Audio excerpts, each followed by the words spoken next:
and they crouch around like a tiger and they just start chasing these horses around. And he's looking at me like, since when did you become a predator? And they just start doing this, and see how he's like, what the hell's wrong with you? There is some terrible horsemanship information floating around on the internet. Some of it's been taught for years and even decades at this point that is detrimental to your horses, it's detrimental to your riding, it's detrimental to your progress together with your horse as your partner. And this video, to put it lightly, is gonna ruffle some feathers because we're gonna tackle 5 of the biggest issues of things that is taught in the horsemanship industry that is holding you and your horses back, that's breaking your horses down, breaking down your partnership, breaking them down physically. And I mean that quite literally. I'm gonna explain to you why, because I'm not somebody that's just gonna bring up a problem and not provide a solution. We're gonna talk about what the problem is, why it's the problem, and the solution and how we can actually overcome that, and talk about some of the things that frankly do not get talked about enough because some of these clinicians, some of these professionals are trying to keep you entrenched in their programs to say you have to go step by step by step by step, and you're not allowed to go to the next step unless you complete this step because I said so. And it's absolutely freaking ridiculous. And so for those of you guys that don't know who I am, my name's Colton Woods, and I do these videos to bring you real raw horse training, to talk about real problems and real results with these horses and with our horses, so that way we can actually go out there and build the partnerships and once we can have dependable, reliable skills with our horses. And with that being said, let's jump into today's video. This one's going to ruffle some feathers, and let's get into it.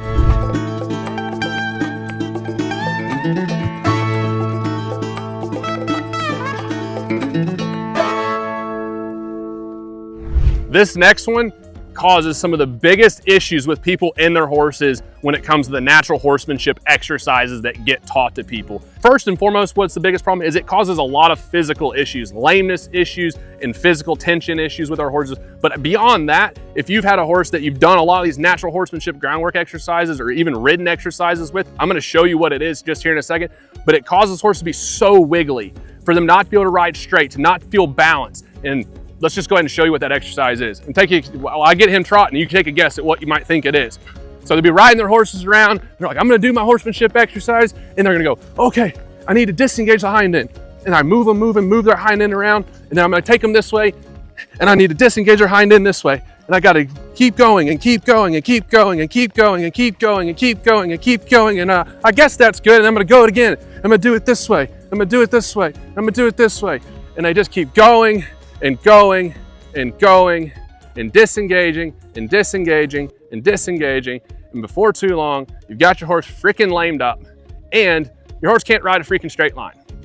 When you're riding your horse around, it feels like they got weight in the hind end. It feels like the Italian job, right? Those little Mini Coopers, and they're just drifting around the corners because you can't actually get them to go straight because the engine is out of alignment. They're not driving straight up underneath. They're constantly going side to side to side to side. And tell me how I know, because I fell into the trap myself early in my career of listening to these clinicians and listening to these people. And it's not just one clinician or another, it's a lot of them, right? It's a lot of them. And do you need to be able to disengage your horse's hind end? Yes, absolutely. You need a one rein stop. You need to be able to stay safe. You need to be able to start to introduce your horse how to actually engage their hind end. But you need to get away from the constant disengagement of the horse's hind end as quickly as you possibly can so that you can actually start to ride your horse with real straightness, with real balance, so they can guide and you're not constantly pulling them around. We'll probably talk about that one in another video too, of being able to guide them around and them actually be able to drive with the hind end. But the constant disengaging the hindquarters has to stop. You guys have probably heard one of these famous clinicians out here saying that if you want to look like a pig farmer, just go ride your horse around in a rope halter. And it's one of the worst things that I see in the natural horsemanship community is people that constantly just get stuck riding their horses in a rope halter. And I'm gonna explain to you why, right? I'm not just gonna sit here and be disrespectful and be like, oh, you shouldn't ride your horse in a rope halter. It's completely atrocious and you look like a pig farmer, okay? I don't think it's necessarily disrespectful to your horse, but it's not effective. And that's the underlying point here, is that our tack are specifically the stuff that we put on our horse's face, a snaffle bit, any kind of a bit that we use, the type of reins that we put on, the type of headgear that we put on our horse. It's there to be effective in the communications that we're trying to have with our horses, okay? And rope halters are not an effective use of equipment. We ride our horses in a rope halter for the first 1 to 3 rides in the colt starting process. Why? Because they've been handled in a rope halter. That's what the horse is familiar with. But it's not a great communication device, because when you pick up on this, you can see how if I go to ask this horse to back up here, if I take a hold, now this horse is gonna be soft, but if your horse, like most of the horses out there, are kind of rigid, and I go to take this, see how I'm pushing on the base of his neck? So I'm not asking this horse really to back up because my seat hasn't moved, and that's how this horse backs up. If I change my seat, he's gonna back up, okay? Proof and point, okay? But when I take a hold of this, you see how I'm pulling against the base of his neck? The worst thing you can do with a horse when you're trying to get horses back up in a rope halter is be pushing and giving them something to brace on in the base of their neck. So that part is really bad. There's also a lot of play, like it's super wiggly. There's not consistent contact in this, and it's not very clear. You can see how it shifts around his nose. So it's not very clear in exactly what I'm trying to communicate. You take a traditional rawhide Boselle that fits nicely, like a nice well-fitting boot around that horse's nose. That gives you very clear communication from your reins to that horse's face on what exactly you're looking for. It can actually make sense to your horse. But when we're in the natural horsemanship community, there's so many people that are just like, well, I ride in this because I think it's better for my horse, or I think it's nicer. You know what's nicer and better for your horse? Things that make your communication better. And rope halters do not do that, okay? And the groundwork, we don't do a whole lot of pulling on these halters. It's a lot of driving. It doesn't make sense. So the best thing you can do for your horse is to get your horse out of a rope halter. If you don't want to put a bit in your horse's mouth, touche, do your freaking thing and go put them in a real hackamore, a rawhide Boselle that actually can be effective in keeping you and your horse much safer and being effective in communicating. Your horse will be thankful because this is noisy, okay? This has a lot of noise because there's a lot of wiggle to it. Well-fitting tack stays still, it stays centered. Same thing with your saddle, right? We're not gonna go into saddles today, but you need a good saddle that fits your horse. That's part of your communication. 80% or more of your communication should be coming from your seat, okay? This is for clarification, but it's really important that you're able to clarify a point when your horse doesn't listen to this, all right? So make sure your tack fits your horse, get the hell out of these rope halters, go get a real piece of equipment for your horse so that way you can communicate clearly. If you actually care about your horse and you care about your horse being happy about working with you and those sorts of things, and you want to be effective and actually achieve the goals with your horse, you go get a piece of equipment that can help you achieve that. One of the biggest lies in the horsemanship, big time folks are teaching, is that your horse has to spend months and years on the end of a loose rein going around before you ever can pick up on them. And I think they all have different intentions, but they go around teaching you that your horse needs to go around on a loose rein, walk, trot, canter, never touch their face, all of this sorts of stuff. And some of them do it because they're gatekeeping, right? And that's a pet peeve of mine. I don't believe in gatekeeping. They basically tell people that you shouldn't pick up on your horse and start to get your horse soft in the face because basically they're saying you're not talented enough to be able to do your rein management and to be able to take a hold of your horse in a soft way that can be beneficial to the horse. So you just shouldn't do it at all. And guess what? If you want to get better at your rein management, if you want to learn how to ride your horse at a higher level, guess what you got to do? You got to start trying to ride your horse at a higher level. You got to start getting that horse to be softer. But the other thing is that they tell you that these horses have to go around, walk, trot, canter on a loose rein for weeks and months and years on end before they're ready to go around with them actually starting to get soft vertically and using their bodies properly. But here's why it's such a freaking lie, and it drives me absolutely nuts, is that our hands, our rein contact, when we go to take a hold of our horse, is to help our horses go around in a body position that complements their conformation. It should help them use themselves in a more healthy way.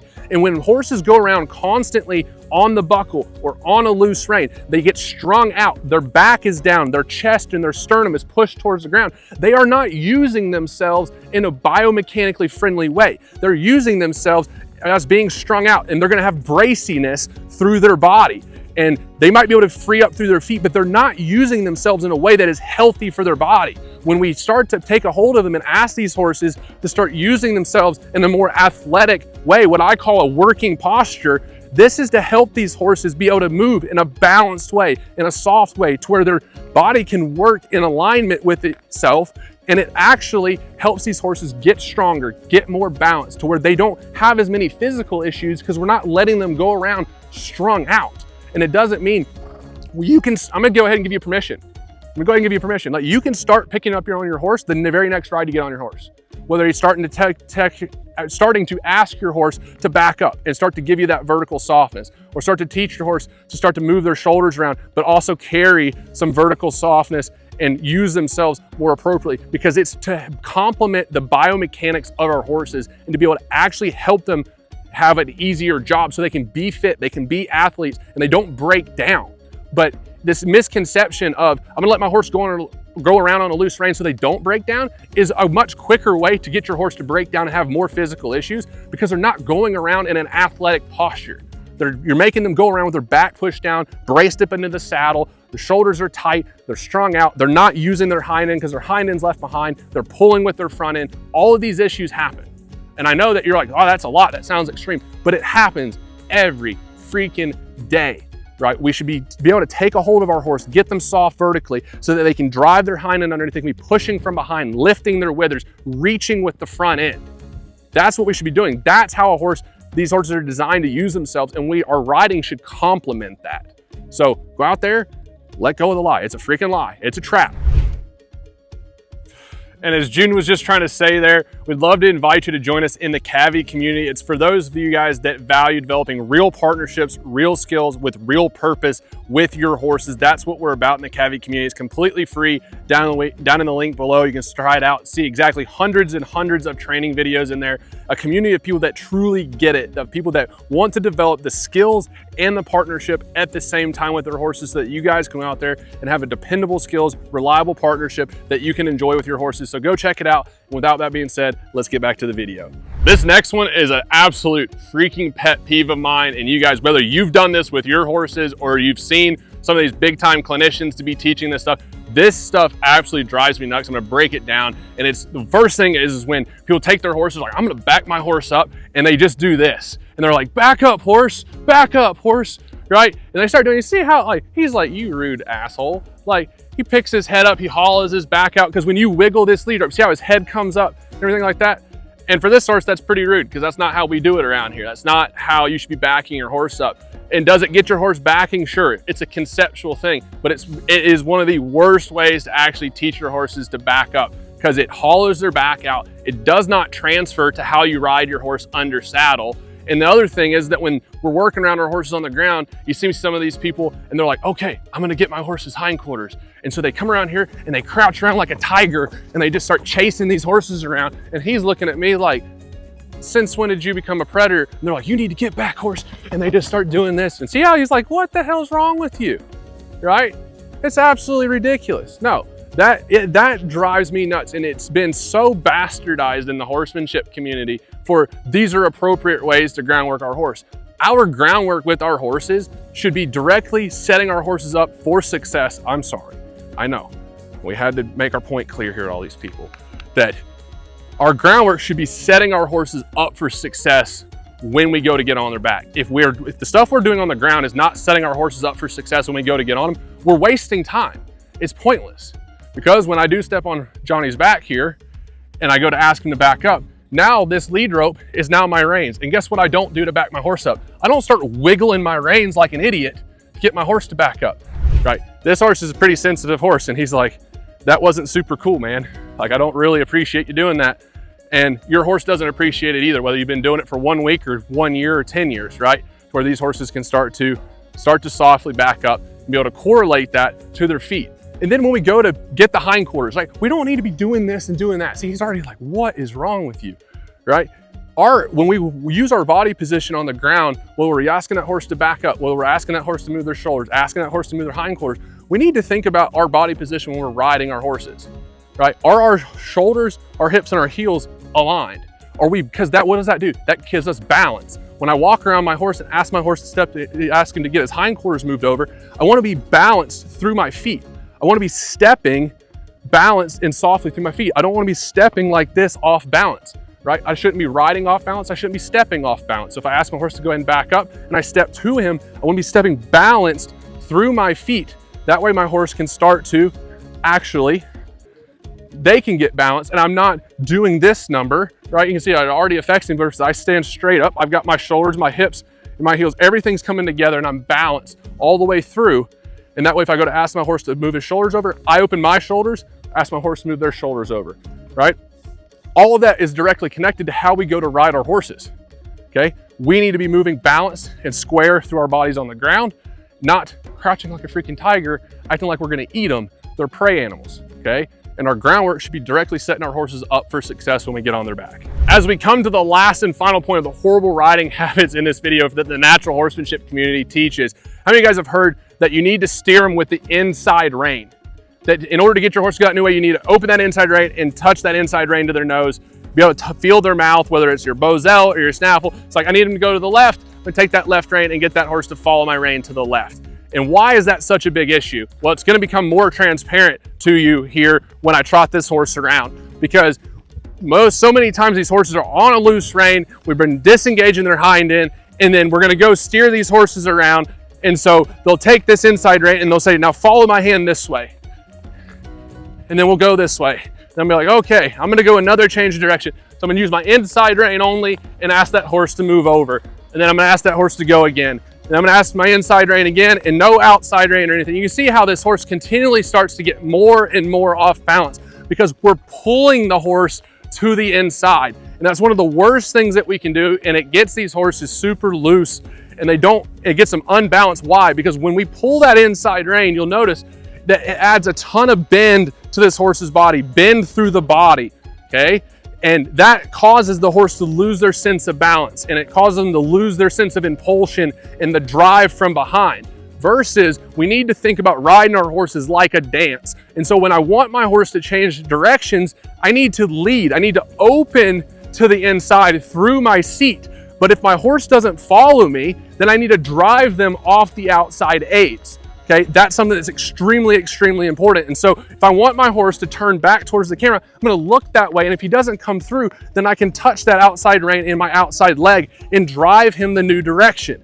All right, now if my horse needs some clarification, all right, then I can open the inside rein just a little bit to say, hey, I need you to think that way, and then close the outside aids to be able to ask that horse to come through. And you notice like that turn right there was way more with his hind end staying engaged and reaching with his shoulders through, which is exactly what we want our horses to do. Is we want them to be reaching with the front end and driving with the hind end. And so this is very much where we have to understand that we need to lead our horses like we're dancing with them, which means we need to open the door through our seat. And if they don't follow, then use our outside aids to be able to guide them. And we can do that on some very green horses, some horses that don't quite understand this concept, because they can move away from the outside aids. And then over time, once they understand how to move away from that leg, we can also start to introduce concepts of a leg yield, which can help keep that inside rib cage softened while that horse is still moving in the direction of travel that we need them to. But it's about opening and then driving those horses off those aids so that that horse can understand that the boundaries that they need to stay between are those between our hands and our legs. So no more just pulling these horses around, right? Pulling them off the inside, because we need, the faster you go, speed is the enemy to balance. And when you start to pull that, all the balance gets thrown off track, okay? And if you and your friend want to do a little exercise, I want you to think about having your friend, you hold onto a rope and your friend hold onto a rope, and I want your friend to pull you, okay? And I want them to pull you when you don't expect it. You're standing there or you're walking and your friend pulls you off that rope. I want you to see how easy it is for you to keep your balance, okay? Versus if you're walking and your friend comes behind you and pushes you, how much easier is it for you to keep your balance, okay? Now, we shouldn't be just pushing our horses or pulling our horses over, but at the same time, I want you to feel the difference between when someone pulls you in a direction versus pushes you in a direction, right? Ultimately, we want our horses to not be pulled or pushed. We want them to follow us and guide through our seat. But having that driving pressure is much easier for that horse to step away from that driving pressure, to keep their balance and to keep reaching and keep their body moving right. When you go to pulling on them, they lose that balance. They completely fall apart, they get super wiggly, and it causes all kinds of issues that can take a long time to fix down the road. Well, that's a wrap from Johnny and I on today's video, y'all. I want you to go down in the comments and let me know, what was the habit that stuck out to you the most, the thing that maybe you've struggled with that we talked about, or did we leave one off the list? Because I have a feeling this might become a series. I think we're gonna do one on the English community, on the Western community, maybe another one on the horsemanship community, because there's a lot of horrible habits that are getting taught that we need to destroy and we need to replace with better information. So you guys, let me know what we left out. Let me know which one stuck out to you down in the comments below. And of course, don't forget, click that link down in the description to the CAVVY community. Try it out completely free. We'd love to see you there. We've built it for you and your horse to develop those partnerships and the skills that you need to stay safe, to have fun, to accomplish your goals and dreams together. June, say bye. See you guys next time.